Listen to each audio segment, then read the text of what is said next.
Hello hello hello, कैसे हैं guys and girls? ठीक ठाक, मजे में, फिट फाइन। मैं आपको वेलकम कहता हूं आपके HTML5 and CSS3 tutorial series में। और अब हम डिस्कस करेंगे कैनवस के बारे में, जो कि HTML5 का न्यू टैग है। और आप इसको कैनवस ट्यूटोरियल नंबर 1 भी मान सकते हैं।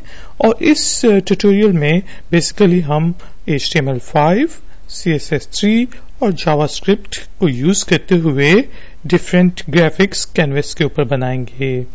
अगर आप मुझसे पूछें कि कैनवस क्या है, तो कैनवस एक इस तरह का एलिमेंट है HTML5 में, जो कि आपको आपके पेज के ऊपर कैनवस बनाने की इजाजत देता है और उस कैनवस के ऊपर आप ग्राफिक्स वगैरह बना सकते हैं।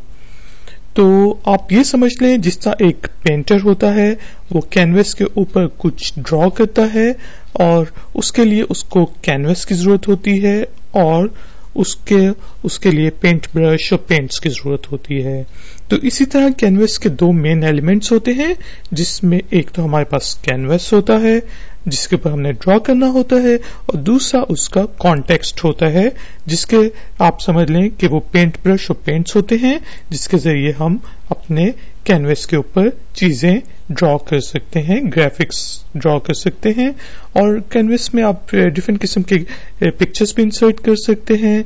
आप लोग सिंपल ग्राफिक रेक्टेंगल या फिर कोई लाइन ड्रॉ कर सकते हैं, आप सर्कल ड्रॉ कर सकते हैं, डिफरेंट किस्म के एलिमेंट्स ड्रॉ कर सकते हैं, और इसके साथ साथ आप एनिमेशन भी कर सकते हैं वाया जावास्क्रिप्ट। तो कैनवस एलिमेंट के लिए हम HTML5, CSS3 और जावास्क्रिप्ट को यूज करेंगे। अगर आपको इन तीनों चीजों के बारे में थोड़ी बहुत मालूमात हैं तो वेल एंड गुड, लेकिन अगर आपको इन चीजों के बारे में पता नहीं है तो फिर भी आप इन ट्यूटोरियल्स को फॉलो कर सकते हैं और बहुत कुछ सीख सकते हैं। तो शुरू करते हैं दोस्तों। इस वक्त मैं नोटपैड प्लस प्लस का टेक्स्ट एडिटर यूज कर रहा हूं, और उधर मैं फाइल और न्यू की कमांड से मैंने एक न्यू फाइल ओपन कर ली है, और इस फाइल को मैं सेव एज कर लेता हूं।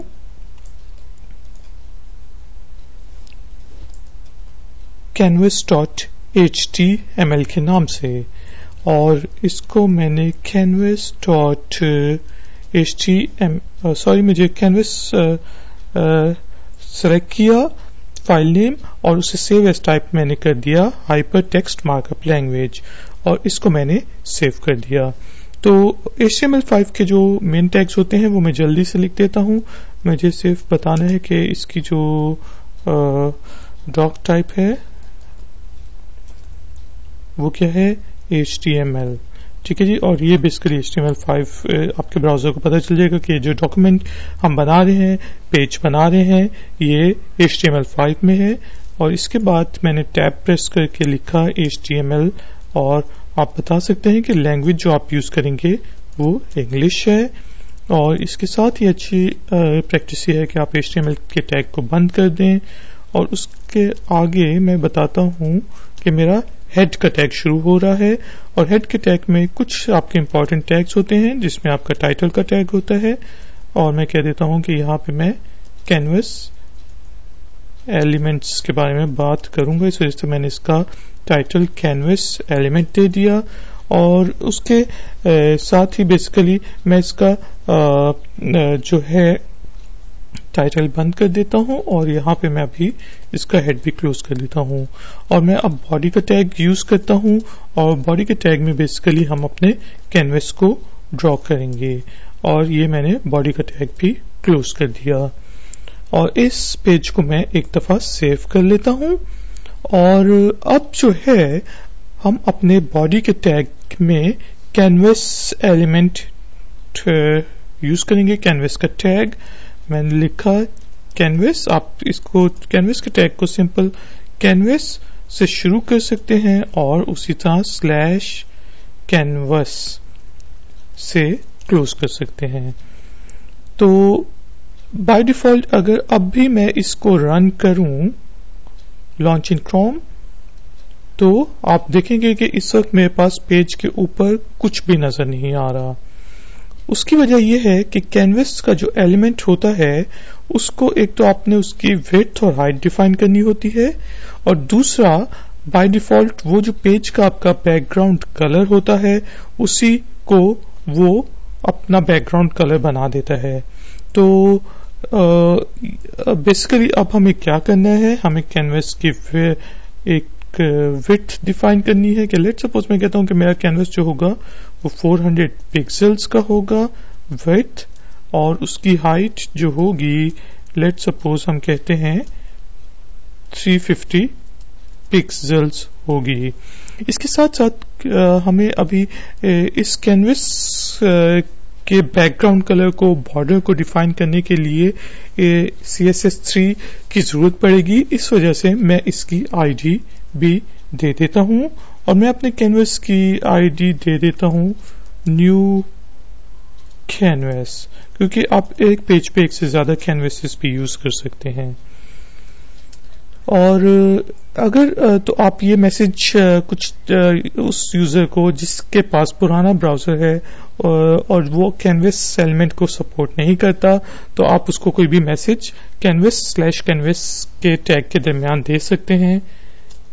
Hey man, install a new browser to see our graphics। ठीक है जी। और बेसिकली ये मैसेज उस बंदे को नजर आएगा जिसके कंप्यूटर के ऊपर कैनवस इंस्टॉल नहीं है। और आप इसको एक दफा सेव कर लें और इसको हम रन करते हैं क्रोम के अंदर, तो अभी भी देखें कि हमारे जो कैनवस एलिमेंट है उसका कोई भी हमें पता नहीं चल रहा कि हमारा पेज कहाँ पे और हमारा कैनवस एलिमेंट कहाँ पे है। उस काम को करने के लिए कि हमारा कैनवस एलिमेंट नजर आना शुरू हो जाए, अब हम स्टाइल शीट्स यूज करेंगे। हम इंटरनल स्टाइल शीट्स भी यूज कर सकते हैं, इनलाइन स्टाइल शीट भी यूज कर सकते हैं और एक्सटर्नल स्टाइल शीट भी यूज कर सकते हैं। तो ये क्योंकि बिगनर्स का ट्यूटोरियल है तो अभी मैं इंटरनल स्टाइल शीट यूज करूंगा। नेक्स्ट ट्यूटोरियल के अंदर हम एक्सटर्नल स्टाइल शीट्स को भी यूज करना सीखेंगे। तो मैं बेसिकली टाइटल टैग के नीचे मैं बताता हूं कि यहाँ पे स्टाइल और जो टाइप होगी वो text/CSS कर दो, और मैं स्टाइल के टैग को बंद भी कर देता हूं। तो ये अब हम यहाँ पे अपना CSS3 के एलिमेंट्स को डिफाइन करेंगे। मैं अपने CSS3 को बताता हूं कि तुमने कौन से सेलेक्टर को सिलेक्ट करना है जिसकी आईडी है न्यू कैनवस, यानी कि कैनवस एलिमेंट को सिलेक्ट करो और बेसिकली कैनवस एलिमेंट को सिलेक्ट करो और तुमने उसका बैकग्राउंड कलर क्या कर देना है। लेट सपोज बैकग्राउंड कलर तुम उसका रेड कर दो, और इसको मैं बंद कर देता हूं। तो बेसिकली ये आपका CSS3 का सिंटैक्स इस तरह होता है कि आपने सेलेक्टर को सिलेक्ट करना होता है, प्रॉपर्टी को बताना होता है, और उस प्रॉपर्टी की क्या वैल्यू होगी वो आपने बताना होता है। तो इस वक्त हमने बताया कि हमारा जो कैनवस एलिमेंट हमारे पेज के अंदर है उसका बैकग्राउंड कलर रेड कर दो, और उसकी विड्थ कितनी होगी वो हमने डिफाइन की हुई है 400 पिक्सल्स, और हाइट जो है 350 पिक्सल्स डिफाइन की हुई है। इस पेज को एक दफा सेव करके मैं रन करता हूं लॉन्च इन क्रोम, और ये देखें हमारे पास हमारा कैनवस एलिमेंट जो है वो आ गया है, जिसकी विड्थ 400 पिक्सल्स है और हाइट जो है वो 350 पिक्सल्स है। मैं हाइट थोड़ी सी कम कर देता हूं ताकि हमें पता चल जाए। इसको मैंने सेव किया और गूगल क्रोम के अंदर जाके इसको रिफ्रेश किया, तो ये देखें अब ये मेरा एक कैनवस एलिमेंट बन चुका है। और अब इस कैनवस एलिमेंट के अंदर मैं चीजें ड्रॉ कर सकता हूं, और वो चीजें हम कैसे ड्रॉ करते हैं, वो चीजें हम ड्रॉ करते हैं जावास्क्रिप्ट के जरिए। और हम अपने नेक्स्ट ट्यूटोरियल में जावास्क्रिप्ट के जरिए अपने कैनवस के अंदर डिफरेंट किस्म के रेक्टेंगल्स और स्क्वायर ड्रॉ करना सीखते हैं। तो मिलते हैं next ifactioner.com HTML5 and CSS3 tutorial में। Take care, bye bye.